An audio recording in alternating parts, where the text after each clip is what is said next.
हमने अब अभी क्या देखा था, गाउसियन प्रमेय। उससे पहले हमने विद्युत फ्लक्स देखा था। विद्युत फ्लक्स क्या होता है कि किसी पृष्ठ मान लो पृष्ठ है, उसको उसमें से गुजरने वाली विद्युत क्षेत्र रेखाएं, तो उसी को हम क्या बोले थे, फाई विद्युत फ्लक्स, जिसको हम फाई ई से प्रदर्शित करते। तो वो बराबर क्या आ रही थी, जो उस विद्युत क्षेत्र रेखा है उसकी तीव्रता ई गुणा में उसका जो क्षेत्रफल है ना, जिसको हमने डेल्टा एस बोला है, उन दोनों का गुणनफल क्या कहलाता है, विद्युत फ्लक्स कहलाता था फाई ई। अब हम उसके बाद हमने देखा था गाउसियन प्रमेय, जो कि ये बोल रहा था कि किसी बंद पृष्ठ में गुजरने वाली है ना, आवेश के द्वारा गुजरने वाली जो सभी विद्युत रेखाएं हैं वो क्या होती है हमारी, क्यू बटे में एप्सिलॉन नॉट होती है ना, जिसको हमने क्या बोला था, गाउस का प्रमेय। ठीक है, इसको हमने सिद्ध भी अभी करा।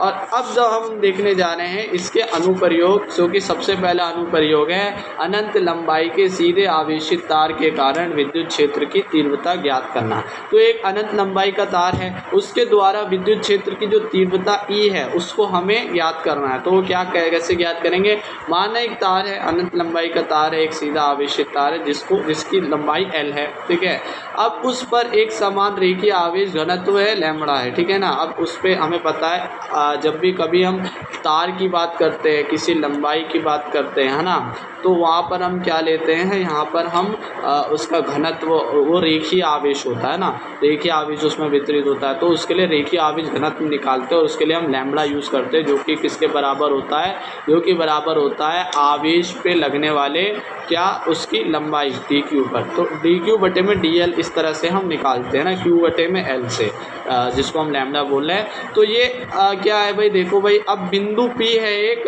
और बिंदु पी से उस जो एल दूरी है ना, उससे हमें क्या निकालना है, आर दूरी पर एक मतलब तीव्रता ज्ञात करनी, तो उसमें तीव्रता ज्ञात करनी है। ठीक है ना, अब यहाँ पर देखो किस तरह से हम निकालेंगे, जिस पर तीव्रता ज्ञात करनी है, चालक तार के चारों ओर लंबाई एल व त्रिज्या आर लेकर एक बेलन की कल्पना कर लेते हैं। तो आर त्रिज्या लेकर हम एल उससे एक बेलन की क्या कर लेते हैं, कल्पना कर लेते हैं। अब जिसमें अब बेलन में पता है तीन क्या होती हैं, तीन तरह के पृष्ठ होते हैं। ठीक है ना, तो तीन तरह के पृष्ठ होते हैं, कौन कौन से, एक होता है समतल, दो होते हैं समतल, जो ये इस तरह से मान लो ये इसके ऊपर है, ये समतल है ना, और ये हमारा क्या होता है, ये होता है वक्र पृष्ठ। ठीक है ना, तो वक्र पृष्ठ और समतल होते हैं। अब देखो भाई, यहाँ पर विद्युत क्षेत्र रेखाएं किस तरह से बहती है, एक क्या है भाई, रेक्टेंगल है, जिसमें से आर दूरी पर क्या है भाई, हमारी विद्युत क्षेत्र रेखा देखनी है पी बिंदु पर। तो ये विद्युत क्षेत्र का इधर को निकलनी है ना, इधर को, और एल जो तार है वो इस तरफ है। ठीक है ना, तो अगर हम किसी वक्र पर इस पे देखें, हम समतल पे देखें, गोल उसमें देखें, तो वहाँ पर क्या होगा, विद्युत क्षेत्र रेखा इधर निकल रही है और एल दूरी ऊपर जा रही है, जो तार है ना, आवेश इधर से निकल रहा है। तो यहाँ पर क्या होगा भाई, जो आवेश है और जो हमारी दूरी है वो क्या हो जाएंगी, एक दूसरे से लंबवत हो जाएगी। तो यहाँ पर 90 डिग्री का कोण बनेगा। तो यहाँ पर हम कह सकते हैं पहला समतल वृत्तीय पृष्ठ है ना, वृत्तीय है ना, वृत्त है ना, पृष्ठ में S1 से गुजरने वाली संपूर्ण फ्लक्स क्या हो जाएगा, हमें पता है फ्लक्स क्या होता है, E गुणा में ds, मतलब कि जो हमारा जो विद्युत क्षेत्र तीव्रता उसका जब गुणा हम कर देंगे उस क्षेत्रफल से निकलने वाली विद्युत रेखाओं से, तो आ जाएगा E ds। तो ds यहाँ पर ds जो मतलब यहाँ पर जो कॉस थीटा लग रहा है, मतलब E डॉट ds है ना, तो E ds कॉस थीटा हो जाएगा। कॉस थीटा का मान 90 रखेंगे, तो कॉस 90 क्या होता है हमारा, 0 होता है। तो ये पूरी समीकरण 0 हो जाएगी। और इसी तरह से यहाँ पर मतलब कि यहाँ पर कोई तीव्रता नहीं होगी, है ना। तो इसी प्रकार से तृतीय भी हमारा S3 जो है वो भी गुजरने वाला संपूर्ण फ्लक्स क्या हो जाएगा, 0 हो जाएगा, मतलब वहाँ से कोई फ्लक्स नहीं गुजर रहा है हमारे वृत्तीय से। अब अगर हम वक्र पृष्ठ की बात करते हैं, जो पृष्ठ है ना, तो उस पृष्ठ से गुजरने वाली रेखा क्या होगी भाई, E ds cos थीटा लगाएंगे, तो यहाँ पर वही जो होगा उसकी दिशा भी होगी आर की, और वही क्या होगा, वही विद्युत क्षेत्र तीव्रता की भी दिशा होगी। तो यहाँ पर cos थीटा का मान 0 0 हो जाएगा जो कि 1 के बराबर होता है। तो ई डी एस, अब यहाँ पर डी एस जो होगा वो क्या होगा, संपूर्ण वक्र पृष्ठ के लिए 2 पाई आर एल होता है। तो यहाँ पर हो जाएगा flux E is equal to में 2 पाई आर एल। अब देखो यहाँ पर बेलन के भाग से गुजरने वाला संपूर्ण कितना होगा, वही होगा 2 पाई आर एल, है ना। अब यहाँ पर हम जब ई की, देखो गाउस के प्रमेय से हमें ई की वो पता है ना, सॉरी फ्लक्स ई की, है ना, जब हम किसके बंद पृष्ठ के लिए लेते हैं तो वो क्या होती है, क्यू बटे में एप्सिलॉन नॉट। तो हम जहाँ पर रखेंगे तो यहाँ पर ई के हमारा जो तीव्रता निकालनी थी वो निकल आएगी, क्या होगी, ई इज इक्वल टू में Q by 2 pi R L epsilon naught, ठीक है ना। और हमें पता है यहाँ पर लैम्बडा बराबर क्या होता है, क्यू बटे में एल, यहाँ क्यू एल दिख रहा है तो हम यहाँ पर लैम्बडा बटे में 2 पाई आर एप्सिलॉन नॉट क्या कर सकते हैं, ये विद्युत क्षेत्र की तीव्रता होगी जब हम क्या अनंत लंबाई के तार पर आवेशित वस्तु जो है, आवेशित तार जो है उसकी विद्युत क्षेत्र तीव्रता ज्ञात करते हैं। तो अब हम देखेंगे वही गाउस के नियम से कूलाम के नियम की स्थापना। तो बहुत इजी है किस तरह से हम गाउस के नियम से कूलाम के नियम की स्थापना करेंगे। यहाँ पर हमें गोला लेना पड़ेगा, ठीक है। तो गोला जो हम पहले भी उदाहरण में देख चुके हैं कि जब हमने माना निर्वात में एक बिंदु आवेश +2 बिंदु O पर स्थित है, ठीक है ना, माना एक गोला है उसके अंदर एक आवेश Q है और उसमें मतलब बिंदु O पर आवेश Q है, जो O केंद्र तथा R त्रिज्या का एक गोला खींचते हैं। अब उसी से O केंद्र से एक R त्रिज्या का गोला खींचा, गोला गाउसीय पृष्ठ की भांति कार्य करेगा। गाउसीय पृष्ठ पर एक कल्पांश ds की कल्पना करते हैं। अब यहाँ पर ds एक कल्पांश की कल्पना कर लिए, इसकी दिशा में विद्युत क्षेत्र के अनुदिश, तब उसके बीच का कोण थीटा 0 होगा, मतलब उसी की दिशा में दिशा और उसमें निकलने वाली विद्युत क्षेत्र तीव्रता वो दोनों क्या है, बराबर, तो वहाँ पर थीटा क्या हो जाएगा, 0 हो जाएगा। तो अब यहाँ पर हम कह सकते हैं कि विद्युत फ्लक्स क्या होगा, D phi E is equal to में क्या होगा, ई डॉट डी एस होता है। तो यहाँ पर E D S cos theta हो जाएगा, कॉस थीटा का मान 0, तो कॉस थीटा 0 जो क्या होता है 1 होता है, तो ई डी एस हो जाएगा। अब यहाँ पर हमने क्या लिया है, छोटा लिया है, छोटा क्या लिया हमने, एरिया लिया, क्षेत्रफल। अब बड़े क्षेत्रफल के लिए हम क्या लगाएंगे, समाकलन लगाएंगे, जो कॉमन है बाहर आ जाएगा। तो phi E is equal to में ई और समाकलन डी एस होगा।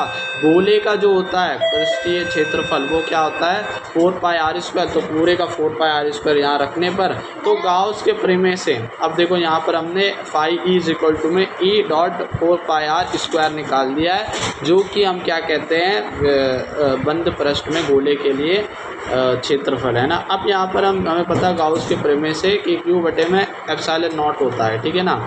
तो यहाँ पर वही चीज़ एप्सिलॉन नॉट क्यू रखेंगे और फिर यहाँ पर ई की वैल्यू आ जाएगी इज इक्वल टू में 1/4 पाई एप्सिलॉन नॉट गुणा में क्यू बाय आर स्क्वायर।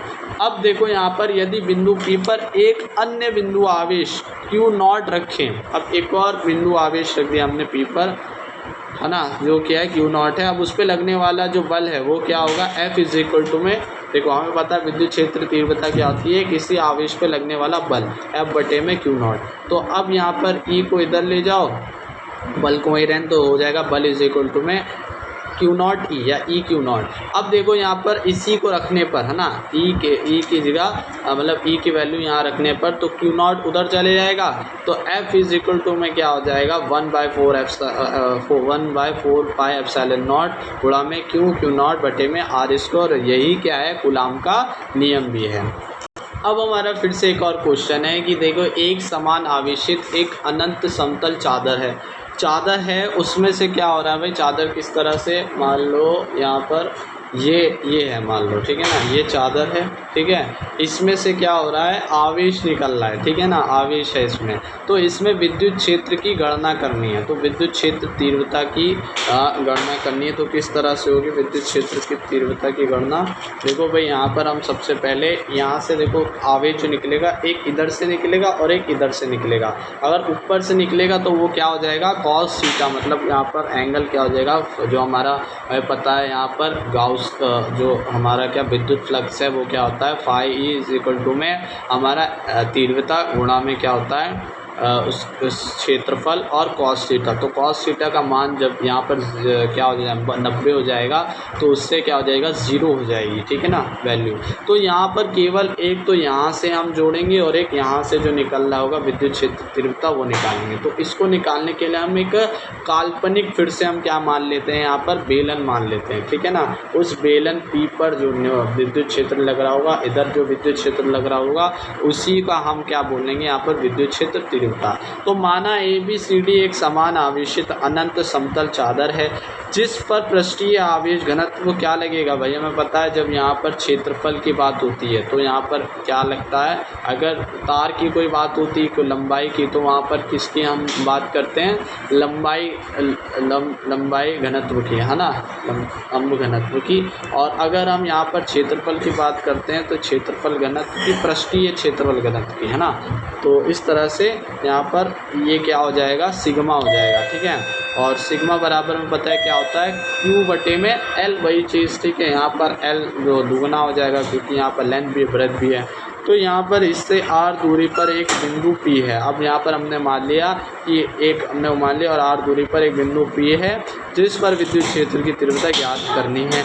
दूसरी और r दूरी पर P0 है। तब r लंबाई का, अब ये 2r लंबाई का हो गया, एक r इधर है एक r इधर है ना। तो P2P हो जाएगा। अक्ष में एक बंद पृष्ठ की कल्पना करते हैं। अब इसी में हम पूरे दोनों P है, इसमें बीच में एक हमारा क्या है, समतल चादर है, उसमें बंद पृष्ठ की क्या कर रहे हैं, कल्पना करते हैं।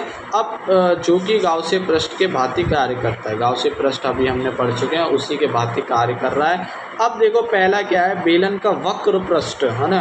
अब हम वक्र पृष्ठ क्या कह रहे हैं, ऊपर वाली जो साइड है, तो वक्र पृष्ठ तीव्रता के समांतर है ना, वे एक इधर जा रहा है और एक इधर जा रहा है। तो वक्र पृष्ठ क्या हो जाएगा, तीव्रता के समांतर हो जाएगा, अतः उससे गुजरने वाला कुल विद्युत फ्लक्स क्या हो जाएगा, फाई इज इक्वल टू में क्या होता है हमारा विद्युत क्षेत्र तीव्रता और उसका ds से गुणा और फिर cos थीटा का मान 90 हो जाएगा। तो यहाँ पर क्या आ जाएगा, 0 हो जाएगा।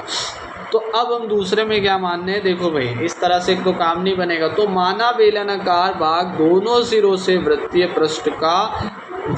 पृष्ठ में निकालना है ना। अब हमारा यहाँ पर उसका काम नहीं हो रहा जो हमारा बेलन का वक्र पृष्ठ है। तो वृत्तीय पृष्ठ का क्षेत्रफल A है। तो माना दोनों का जो क्षेत्रफल है, दोनों का पृष्ठ A है, तो दोनों का बराबर है। तो तब दोनों पृष्ठों से गुजरने वाला संपूर्ण विद्युत फ्लक्स क्या हो जाएगा, हमारा क्षेत्रफल A मान लिया हमने, तो यहाँ EA हो जाएगा। तो फाई और इज इक्वल टू में EA, और वो भी दोनों समान है तो EA प्लस EA हो जाएगा। तो यहाँ पर EA cos theta plus EA cos theta हो जाएगा। और हमें यहाँ पे पता है विद्युत क्षेत्र तीव्रता भी इधर है और विद्युत क्षेत्र की दिशा भी इधर है। तो ये पर cos थीटा क्या हो जाएगा, 0 हो जाएगा, 0 हो जाएगा। तो यहाँ पर जब 1 होता है इसका मान cos 0 का, तो 1 रखने में EA प्लस EA हो जाएगा, तो ये हो जाएगा 2EA हो जाएगा, ठीक है ना। तो जो हमारा विद्युत फ्लक्स आया वो 2EA आया। हमें गाउसी प्रमेय से पता है हमारा विद्युत फ्लक्स क्या होता है, गाउस के प्रमेय से वो होता है Q बटे में एप्सिलॉन नॉट। तो Q बटे में एप्सिलॉन नॉट रखने पर यहाँ पर क्या हो जाएगा कि ये हो जाएगा Q बटे में epsilon is equal to 2EA। और इस तरह से हमें पता है कि जब हम इसको थोड़ा सा चेंज करेंगे, हाँ हमें एक और चीज़ पता है कि पृष्ठीय आवेश घनत्व क्या होता है, सिग्मा इज इक्वल टू में Q बटे में A, ठीक है ना, जो उसका एरिया है। हाँ तो यहाँ पर जब हम ये चीज़ को इधर ले जाते हैं तो ये हो जाएगा सिग्मा A, ठीक है ना।